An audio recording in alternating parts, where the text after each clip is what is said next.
Assalamualaikum warahmatullahi wabarakatuh. Perkenalkan, nama saya Gifran Eka Prasetya dengan NIM 25123529. Saya Adrian Sinulinga dengan NIM 3501.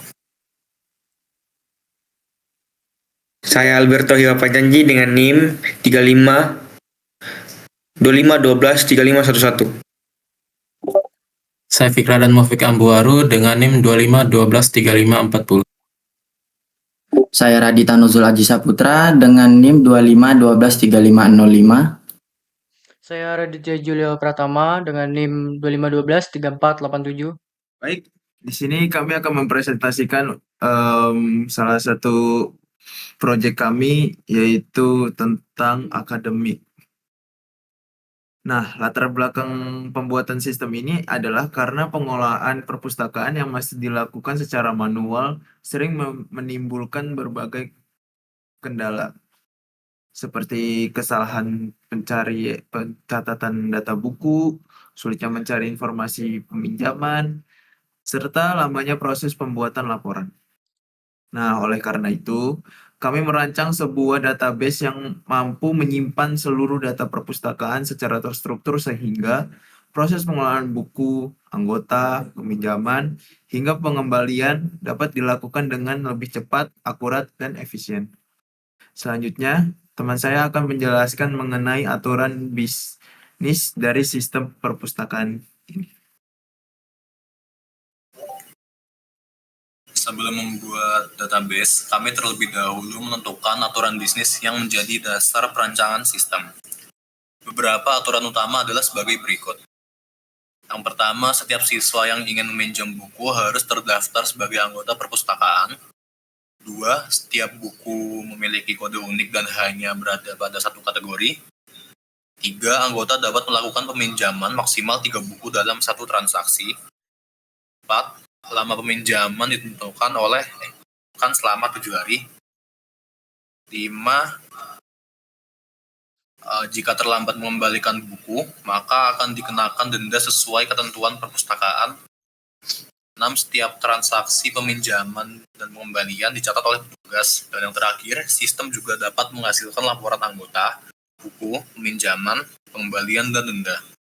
Aturan-aturan tersebut kemudian menjadi dasar dalam menentukan tabel, atribut, dan hubungan antar tabel pada database. Selanjutnya akan dijelaskan mengenai ERD yang telah kami buat. Untuk ERD atau Entity Relationship Diagram digunakan untuk menggambarkan hubungan antar data dalam database. Pada database ini terdapat 7 entitas utama, yaitu 1 kategori, lalu kedua ada buku, 3 anggota, 4 petugas, 5 peminjaman, 6 detail peminjaman, 7 pengembalian. Hubungan antar entitas adalah sebagai berikut. 1. Kategori memiliki banyak buku atau on the money. 1 anggota dapat melakukan banyak transaksi peminjaman. Lalu 1 petugas dapat melayani banyak transaksi peminjaman. 1 transaksi peminjaman dapat memiliki beberapa buku melalui tabel detail peminjaman. 1 buku dapat muncul pada banyak transaksi peminjaman. Lalu yang terakhir, setiap transaksi peminjaman memiliki 1 data pengembalian. Dengan adanya data RD ini, struktur database menjadi lebih jelas dan meminimalkan terjadinya redundansi data. Selanjutnya akan dijelaskan struktur tabel yang digunakan. Berdasarkan ARD tersebut, kami membuat 7 tabel pada MySQL. Tabel kategori menyimpan data jenis buku, tabel buku menyimpan informasi buku seperti judul, pengarang, penerbit, tahun terbit, stok, serta memiliki foreign key menuju tabel kategori. Tabel anggota menyimpan data siswa yang menjadi anggota perpustakaan. Tabel petugas berisi data admin atau petugas yang mengelola perpustakaan. Tabel peminjaman menyimpan informasi transaksi peminjaman yang dilakukan anggota. Tabel detail peminjaman berfungsi menghubungkan transaksi dengan buku yang dipinjam sehingga satu transaksi dapat terdiri dari beberapa buku. Sedangkan tabel pengembalian menyimpan informasi tanggal pengembalian serta denda apabila terjadi keterlambatan. Seluruh tabel dihubungkan menggunakan primary key dan foreign key sehingga integritas data tetap terjaga. Selanjutnya, implementasi data menggunakan SQL. Setelah struktur database dibuat, kami mengimplementasikannya menggunakan MySQL. Langkah pertama adalah membuat database menggunakan perintah create database. Kemudian membuat seluruh tabel menggunakan create table. Setelah semua tabel berhasil dibuat, kami mengisi masing-masing tabel dengan 10 data menggunakan perintah insert into.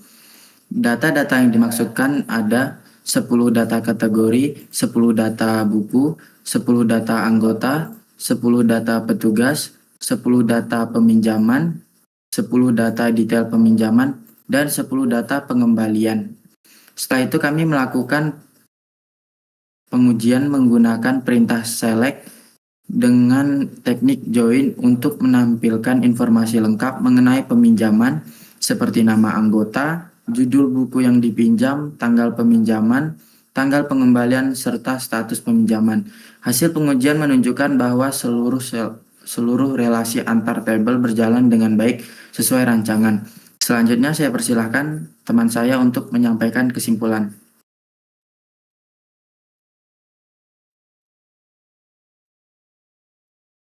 Baik, yang terakhir adalah kesimpulan. Berdasarkan hasil perancangan yang telah kami lakukan, dapat disimpulkan bahwa database sistem perpustakaan sekolah berhasil kami rancang sesuai dengan aturan bisnis yang ditentukan. Database ini terdiri dari 7 tabel yang berhubungan melalui relasi primary key dan foreign key, sehingga data dapat dikelola secara lebih terstruktur dan konsisten. Dengan adanya database ini, proses pengelolaan data anggota, buku, peminjaman, pengembalian, hingga pembuatan laporan menjadi lebih mudah, cepat, dan mengurangi risiko kesalahan pencatatan. Kedepannya, database ini dapat dikembangkan menjadi aplikasi perpustakaan berbasis web atau mobile dengan penambahan fitur seperti login pengguna, pencarian buku, notifikasi keterlambatan, serta pencetakan laporan secara otomatis. Demikian presentasi dari kelompok kami. Terima kasih atas perhatian Bapak dosen. Wassalamualaikum warahmatullahi wabarakatuh.